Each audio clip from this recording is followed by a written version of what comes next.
Hey, let's take a look at a few of these completing the square problems. I want to put a number here that would allow me to factor this trinomial into a parentheses with itself. The procedure is pretty simple. We take our coefficient of the x term and we cut it in half. We divide it by 2. And then we multiply that number by itself. We square it. And that gives me a 16. That 16 has completed the square. X squared plus 8x plus 16 will factor into x plus 4 times itself. So x plus 4 squared. Half of 2 is 1. 1 times itself is 1. That completes the square. This will now factor into x plus 1 times itself. Half of 4 is 2.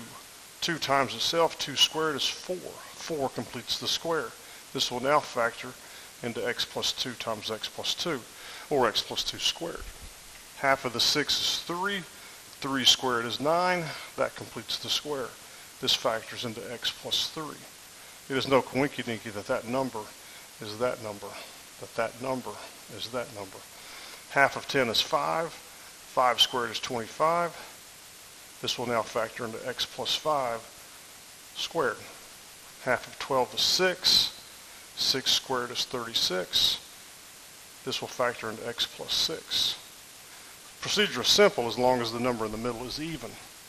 Half of the negative 6 is negative 3. Negative 3 squared is a positive 9. This number must always be positive.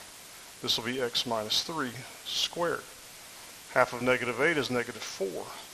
Negative 4 squared is positive 16. X minus 4 squared. Half of negative 10 is negative 5. Negative 5 squared is 25. And this, of course, factors into x minus 5 times x minus 5. So the procedure is pretty simple as long as the coefficient of the x term is even. If it's even, if it's odd, no matter, you still always will divide that coefficient by 2 and you will square it. Let's solve some problems where we're going to use this completing the square technique. So we have a nice trinomial. We could do the quadratic formula, but I want to practice this new technique. I'm going to take the 5 and remove it to the other side so that I can leave myself a gap so I can put that perfect number in. Half of 2 is 1. 1 squared is 1. That's the perfect number. If you add 1 to one side, you must add it to the other side. It's all about keeping the scales, the balances even when we do equations. This left-hand side will factor into x plus 1 squared. 5 and 1 on the right makes 6. To get rid of this square, we will take the square root of the two sides. They cancel one another out. So over here, no longer need the parentheses. X plus 1 equals. Now on the number side, you must throw a positive and a negative down. That gives us the two answers that we have to have for this problem.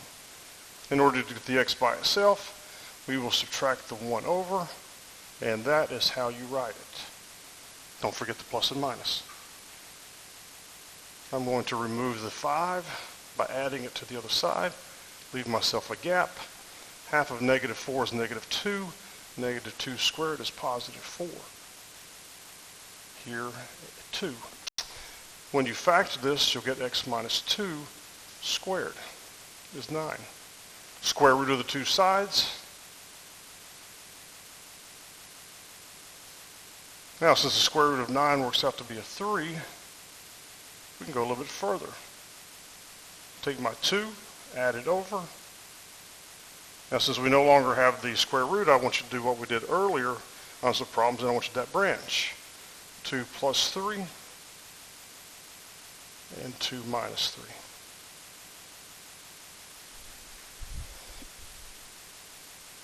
A couple more. You know what I'm going to do.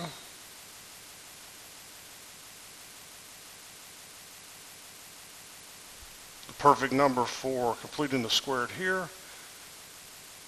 Half of, I'll need to write that over. Half of the 4 is 2. 2 times itself is 4.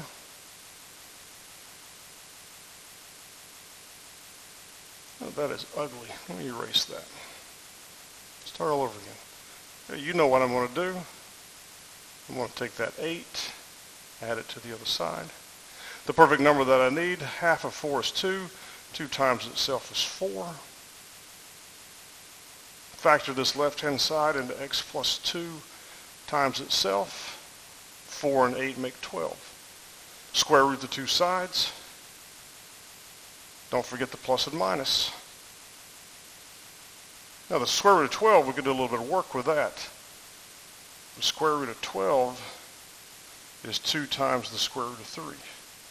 And we'll take our 2 and we'll subtract it over, and that is how you write it.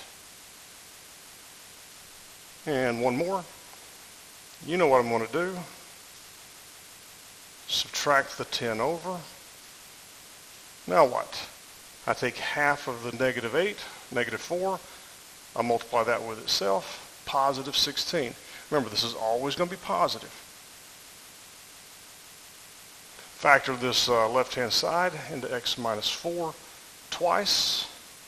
Negative 10 and 6 makes 6. Negative 10 and 16 makes 6. You know what to do next. Square root. Don't forget the, and I'm going to add that 4 over, and that will be as far as we can go. Hey, have a nice day.